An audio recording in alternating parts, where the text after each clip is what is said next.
Guys, thanks very much to everyone for coming. Thanks to B-Sides Exeter for having me. Amazing to have another good B-Sides conference in the South Coast. I'm here today with my friends from Bournemouth 2600, so if you're ever in Bournemouth, you come to go to one of those meetings. Yeah, it's really good. So unfortunately, my co-speaker is not coming today. He's ill, so it's just me today. But I want to thank him for his contributions to the talk. He did some good research with me on this. We stayed up pretty much all night and a couple of weeks after going through some of these the leaks. So big shout out to him, and I'm sorry you can't make it. A little bit about me. I'm a cyber threat intelligence researcher. Been doing it for about 5 years. Currently work at a company called Equinix, which is a big data center company. And I also have created the SANS 4589 Cybercrime Intelligence course, which is currently out now and available to take. I also am the co-founder of Curated Intelligence, which is a CTI Trust Group, and help run Bournemouth 2600 as well. So today we're going to be talking about ISOON. All sorts of interesting things about the leaks, what actually happened in there from start to finish, a bit about the company, a bit about their services, all this kind of information that was basically unavailable to us until these leaks came out and became available. A little bit about ISOON. They are a Chinese company. They're based in Chengdu in China. They've been around a while, been around 10, 15 years. Their main purpose is they have serviced the Chinese Ministry of State Security, Chinese Ministry of Public Security, and have done all sorts of interesting things as well as being part of their offensive cyber operations as well. The founder of the company has been around for a very long time as well. He goes back to the sort of early hacktivist days of the early 2000s, the Green Army, which was one of the first original Chinese patriotic activist movements. And a lot of those people who are part of that movement went on to found these startups and actually went on to work with the government and work and help support their offensive cyber operations. They actually used to have a website. So we are able to get some interesting information from their website about them. They weren't completely secret. They weren't completely, until the leaks, there was some information about them out there. But the funny thing was, it was all about things like public safety solutions, anti-cyber fraud, and they made them seem like, you get these blue team companies that offer SIEM managed defense, all that kind of stuff. That's what they kind of presented themselves as on their website. But when the leaks actually started, we actually began to learn a lot more about what they really do, which is a lot more interesting. The other thing about their website is they have their partners, and it's just basically a massive long list of all the different Ministry of Public Security bureaus around China, and then the main overall national one as well. So what actually is the Chinese Ministry of Public Security? They're actually different from the Ministry of State Security, which is kind of like their version of the CIA or MI6. The Ministry of Public Security is more like MI5, or there's counter-terrorism, policing, interior surveillance, domestic surveillance, that kind of stuff. That's more their sort of wheelhouse versus the Ministry of State Security, who does a lot more of the sort of espionage, intellectual property theft, that kind of stuff. They do a lot more domestic surveillance and are responsible for keeping everyone in line and arresting people and things, right? So pretty scary, guys. About the actual leak itself, so when did that happen? It happened in mid-February. It actually happened right after Chinese New Year, so a bit of a bad headache for those guys when they woke up after a week of hanging out with their families and things, and suddenly their whole business is making headlines around the world. Basically, some unknown individual dumped a huge amount of PDFs and documents and things and leaked chat logs up on GitHub. And it was just basically a CTI frenzy. All the analysts just started going through these files, screenshotting things, translating things. Me and Morgan were up basically all night till like 3 a.m. going through these things because there was, we have gone through leaks and things before, like the Conti leaks. That was a big ransomware gang that had all their chat stuff, just dumped publicly. So we kind of once you start to go through some of these things, you start to understand the value of it, and you start to draw some connections and things, and then you suddenly realize, oh, this is actually a pretty big deal, pretty big of a game changer. So the actual leaks themselves, they contained chat logs from WeChat, they contained PDFs of their product manuals, they contained all sorts of interesting things in there, but the main thing to realize was there wasn't actually any exploit code or malware code or source code or anything in there. So it kind of sets it apart from other things. There wasn't any real danger of, you had to run everything in a sandbox and you didn't want to infect your own system. Obviously you do take those precautions, but there wasn't really any risk of doing that from doing these things because it was just chat logs and PDF files. But the contents of those chat logs are very, very interesting, as you will see. So some of their services, they had about 70 employees in 2019. Some of their services had funny names like APT System Service or Service System, which is kind of funny and ironic because, the cybersecurity company Mandiant came up with the phrase or used the phrase Advanced Persistent Threat Groups. And then you have actual APT groups using it to sell their services. It's kind of like a weird vicious cycle in a way. But yeah, this is basically some of the documents and PowerPoint slides and things that they would use to sell to their various different, Ministry of Public Security clients. Had a wide, extensive product catalog, which we'll get into. And they had a lot of, interesting things to go through to actually fully understand what sort of services they provide to the different Ministry of Public Security bureaus. One of the really interesting things while we were going through it was the fact that you could actually see there was like a spreadsheet or a screenshot of a spreadsheet which had all their victims listed. So you had all sorts of recognizable government names, Ministry of Finance for Thailand, or the telecoms for Vietnam, or some airline in Pakistan, or all these kinds of big name companies that and government organizations.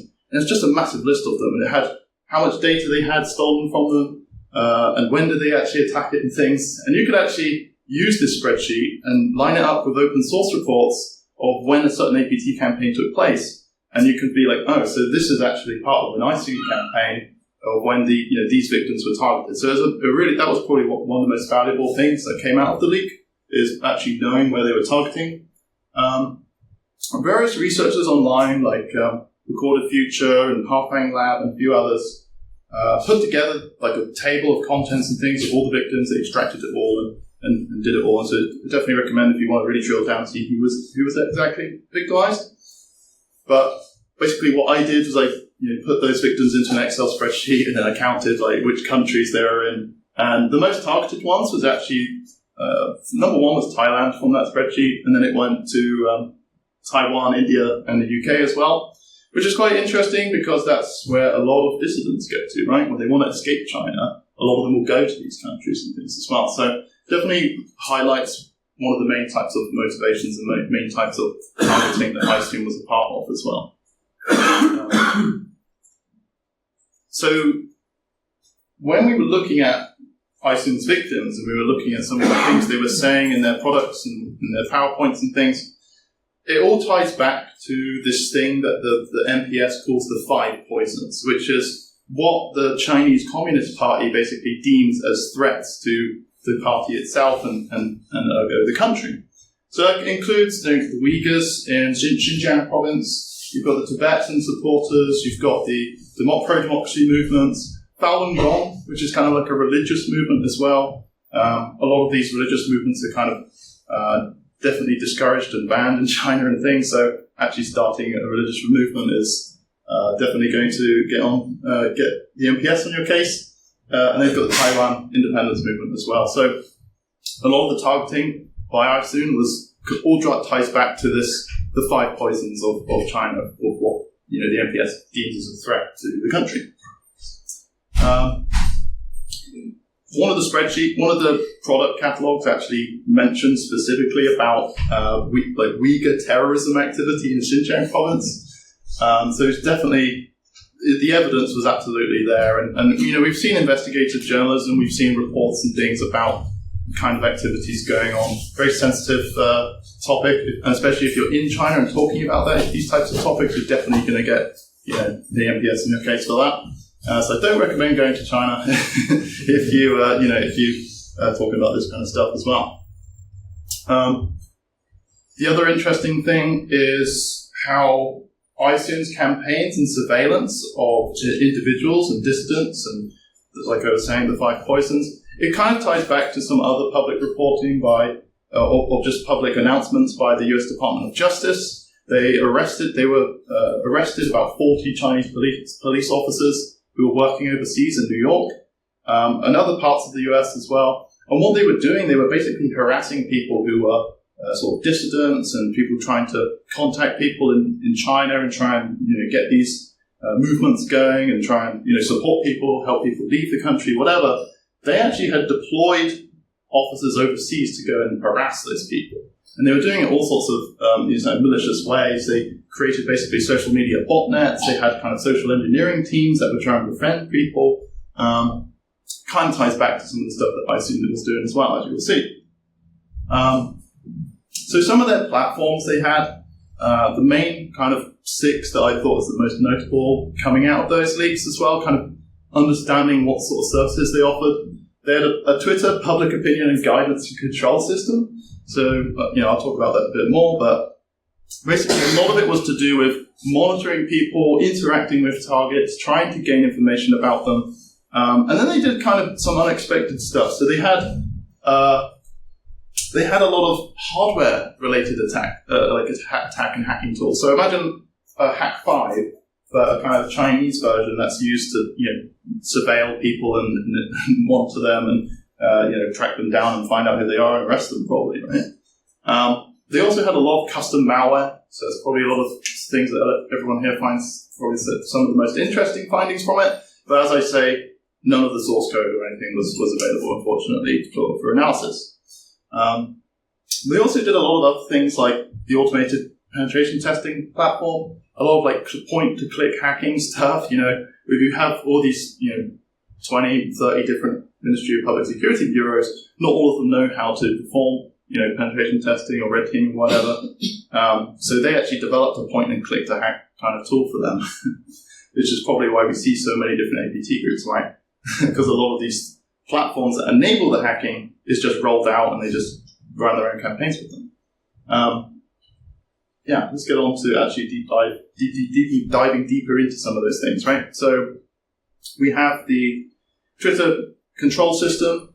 Again, if you think back how China works, they have the Great Firewall. They have systems in place so you can't really easily create a social media account for a Twitter account and log in and start criticizing the Chinese government. That's kind of banned there.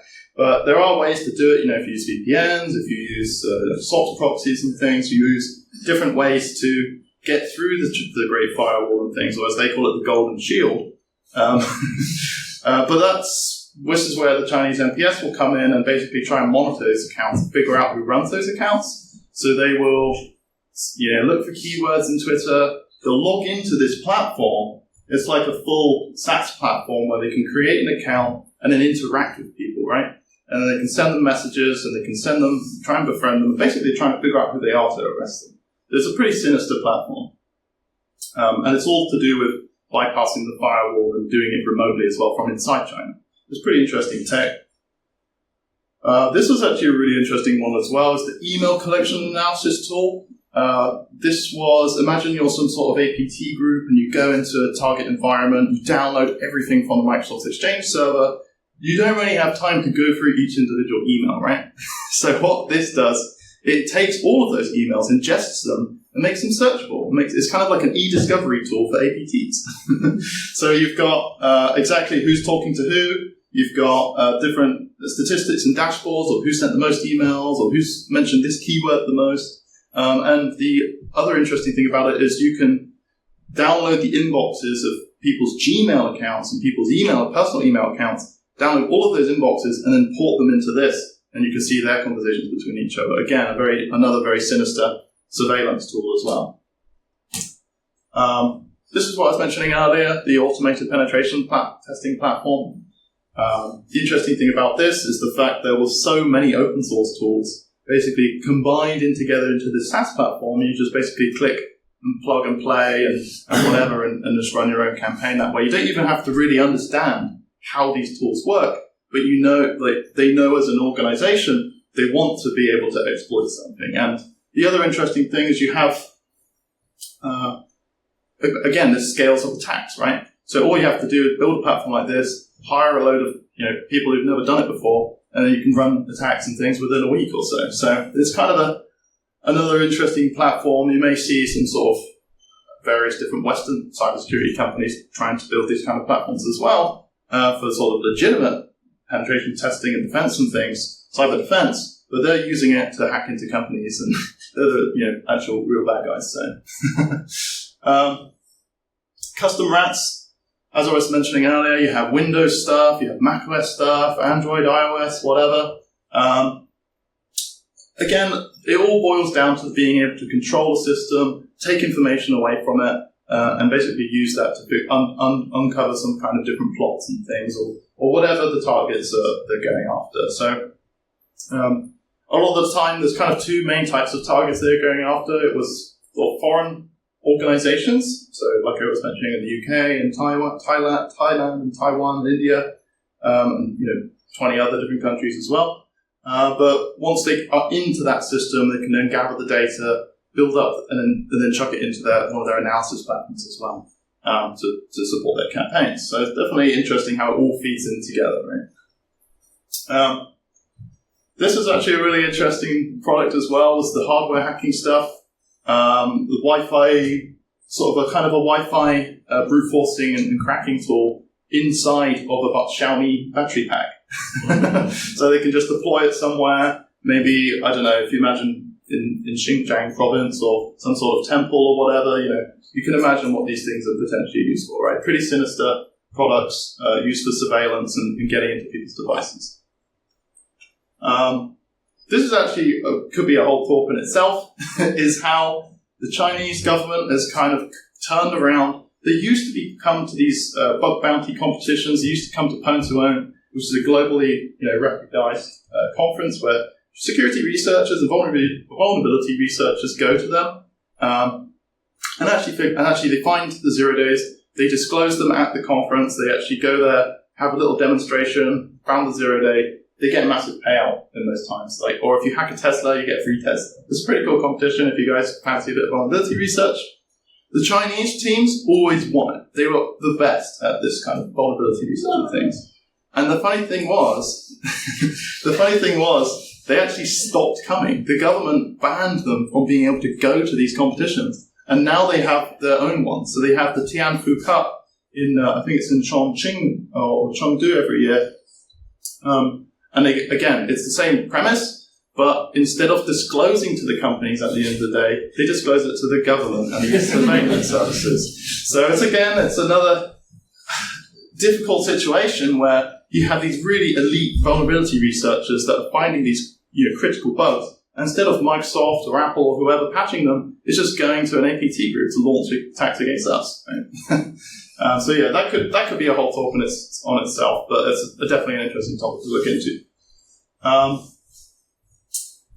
So the different overlaps of APT groups. So from the leak, we had this is kind of one of the interesting things we had to do when we were going through the leak. You had about 900 different PDFs, and in there you had screenshots of tools inside those PDFs, and inside the tool, inside the screenshot, you had an IP address, and a lot of it was pixelated and blurred out and things, and you could kind of unblur that, research that IP address, and you were finding connections to all sorts of different APT groups. So you had Red Alpha, Red Hotel, and Poison Cart, which are groups who recorded future tracks, and you were basically being able to link these previously reported APT campaigns back to ISOON just because they were so lazy to remove IOCs from their product catalog. Pretty bad OPSEC fail, but I guess they never imagined these things to go public against.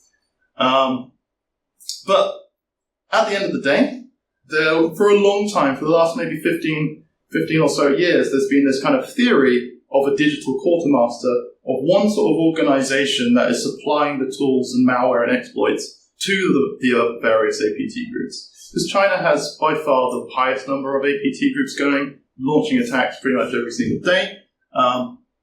But the interesting thing was, it's like, why is it that a lot of them reuse the same malware families, like PlugX and ShadowPad and Poison Ivy and things? And why is it you've got 3, 4, 5, 6, 10 groups all using the same malware? Well, the interesting thing was, it's potentially related to this one organization, such as ISOON, or other contractors developing it and selling it to them as well. So it's kind of an interesting, a pretty concrete evidence to highlight how their digital ecosystem works and how these offensive cyber operations are vastly supported by the private industry as well. And all of those private industry companies come from, OG activists from, the early 2000s and so on. So it's kind of an interesting chain of events to where we are today. A lot of people may have heard of APT41, probably one of the most or more famous APT groups, particularly because they were sanctioned and added to the FBI most wanted list. They've been running attacks for 10 plus years probably by now. Before the actually ISOON leaks happened, one of the first times we actually became aware of ISOON was the fact that a company called Chengdu 404 actually sued ISOON over intellectual property rights and source code theft. So that was sort of what the first time ISOON ever came onto sort of researchers' radars, was through these Chinese court documents. But then as the documents from ISOON leaked, we actually saw some of the malware that they were offering. There was one called, I think it's on here, there's one called Treadstone, and it actually it's kind of a rename for, I believe, the Winty malware, which is a pretty famous Chinese APT malware used in various campaigns by multiple groups. Chengdu 404, which is one of the sort of offensive cyber operation contractors launching the attacks as APT41, right? In the ISOON leaks, you had a screenshot of Treadstone, and then you had Chengdu 404 suing ISOON for using Treadstone. So it's really interesting seeing it all collected and coming together. And it's not so much again like pivoting off of IOCs and indicators of compromise to link campaigns together. This is a bit more investigative journalism, a bit more research oriented connection between the two groups.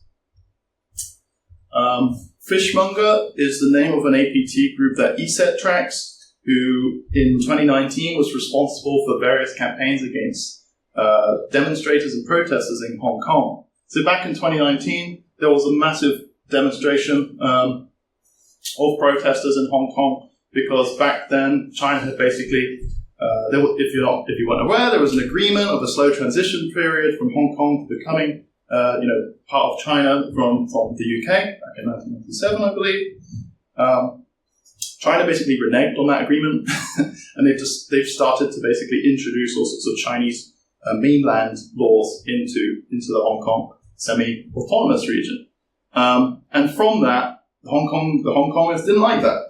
They liked being more part of the international community, and they didn't want these sort of draconian laws being introduced, so they started to protest. Massive protests on the news, weeks and weeks on end. And the Chinese government, as you can probably imagine, started to try and target these protesters individually and harass them and things as well, trying to, stop the organizers, basically. And one of the ways they did that was going after the universities. ESET actually found that the ShadowPad malware, the Winty malware and ShadowPad malware, was being deployed at 5 different Hong Kong universities. So it's kind of an interesting dynamic there, where you have the mainland targeting Hong Kong and going after the protesters using traditional sort of cyber espionage, nation-state capabilities, right?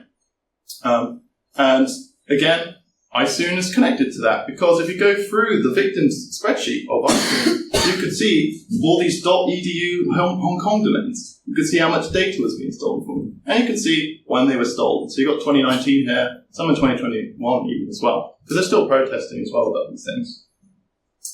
So again, another way we were able to connect the leaks to actual previously reported OSINT campaigns. So this is probably one of the questions that some of you may have or were waiting to ask me, was who do I think is actually the ISOON leaker?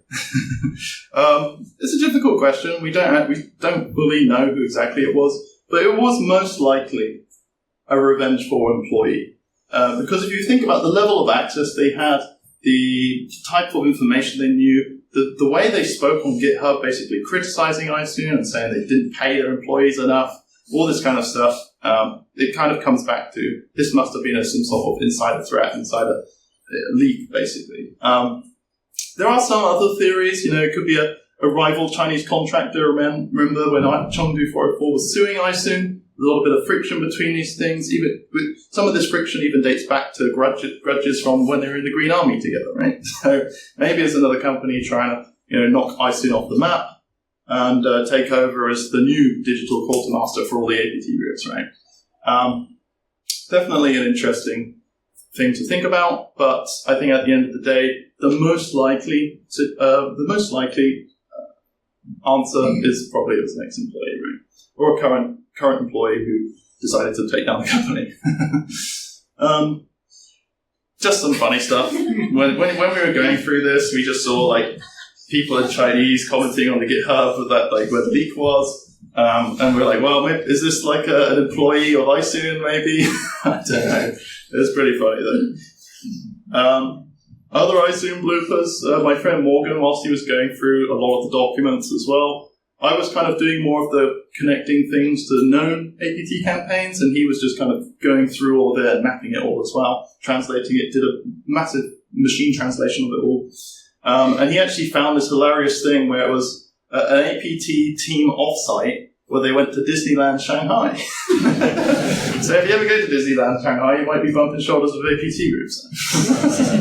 It's pretty funny. So the other interesting thing was the fact that the guy who was in charge of ISOON, the actual CEO of the company, his handle is known as Shutdown. And he's actually, again, like I was saying, is one of these original red hackers, also known as a honker, which is just some Chinese internet slang for one of these OG hackers, basically. The chats, a lot of, I think the Associated Press did a good deep dive, sort of Chinese-speaking researchers were able to go through, put things into context. They had names of restaurants and bars where ISOON would meet with the Ministry of Public Security clients and have parties and things. A lot of kind of corruption, a lot of building up of contacts, and as you can imagine, that's just how business is done in China in a lot of ways. It's not how good you are at who you know. So you had a lot of, does anyone know what this is? Maltai? It's side note, it's actually one of the most richest companies in the world, just because of the sheer amount of Baijiu Chinese rice wine they make, because it's super popular over there. And then you also have, the hot pot parties they're going to as well. And the other funny thing was, during the leaks, there was actually so many times that the executives, the CEO and COO, were saying this message that they drank too much. So pretty wild times that I've seen. It sounds pretty crazy times that happen together, hacking people and surveillance and whatever. So how does the ISOON leak actually stack up against other known leaks and things? So you've got the Snowden files. I put as an S tier because it was just so crazy and how so calamitous failure for the NSA and CIA for them. And then you also have shadow brokers and Vault 7 and Hacking Team. Basically, interesting things about those leaks is that actually contains 0 days and exploit code and malware code. And a lot of the things from those, a lot of the exploits that came from those leaks were actually weaponized in other very, very notable high-profile campaigns. You have, from the shadow brokers, was leaked Eternal Blue, which is, probably a lot of you had to deal, if you've worked in cybersecurity for long enough, you had to deal with WannaCry and NotPetya attacks in 2017. But then some of you may have heard of, when the Hacking Team leak took place, and that shared sort of firmware UEFI bootkits, which then APT28 from Russia, the GRU, APT groups actually started using those on their victims as well, which are basically, you can't remove that malware without getting rid of the system. So ISOON kind of stacks up kind of a B-tier leak because, again, there was no... there wasn't really the identities of their employees are pretty safe, actually. It was just the product catalogs, a few leaked chats, and PowerPoint presentations and things. But, it kind of lines up with NTC Vulcan and Cytec, which were Russian contractors. So these contractors are based in Moscow or St. Petersburg. They were working with the FSB and the GRU, again, developing tools for them to do their own hacking campaigns as well. So if you're kind of interested in researching leaks, I definitely recommend checking out these two as well. There's no real risk to, you're not really going to affect your system if you go through these things, but definitely interesting to understand and improve your understanding of how these kind of APT ecosystems work. Cold River was kind of another interesting one, kind of a minor situation, but that was where the former head of the UK's MI6 was compromised. He had his ProtonMail account hacked, and then that was dumped on the leak side as well. And then you have also Intrusion Truth and Lab du Catan. The interesting things about those, they're kind of sort of like hacktivist groups where they actually research APT group members and then basically write a blog about how they figured out who that APT group member is. Again, another interesting way to help your understanding of these APT ecosystems as well. So definitely, if you've not come across any of these before, definitely recommend checking them out because it will just vastly improve your understanding of how APT and state-sponsored campaigns work. So, in conclusion, what did we actually learn about the leak? Why was this leak so interesting for us? Well, it basically cemented a lot of the theories we had over the last 10 years. It proved that there are digital automators working for APT groups. It proved that it's just how the interesting dynamic of, we kind of knew this already for the Ministry of State Security, but it also proved it's being done on a domestic level in the Ministry of Public Security as well, which is kind of interesting because, again, it's kind of a capitalist approach to solving their APT problems. Considering they're a communist country, they love outsourcing their hacking stuff. Again, at the end of the day, it potentially provides, plausible deniability. We didn't have control over it. It's this company that was doing it, that kind of stuff. And yeah, a lot of interesting tools and techniques and things that was generated from what ISOON was doing and why they were doing it as well. Just kind of tied together a lot of our understanding and theory based on responding to intrusions and companies sharing those intrusions. But with these leaks, it actually tied it all together and helped sort of answer a lot of those questions.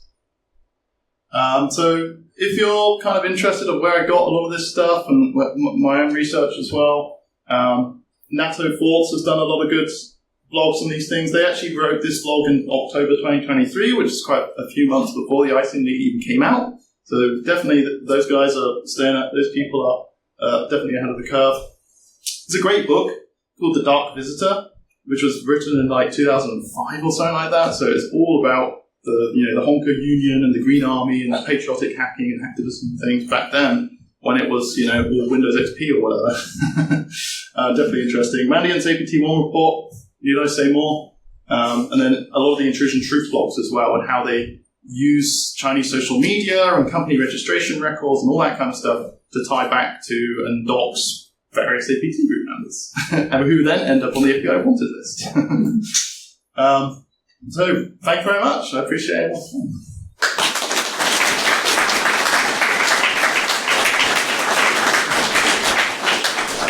Does anyone have any questions? Front. Yeah. Since the leak, are you aware whether ISOON is still operationally active or have they disappeared?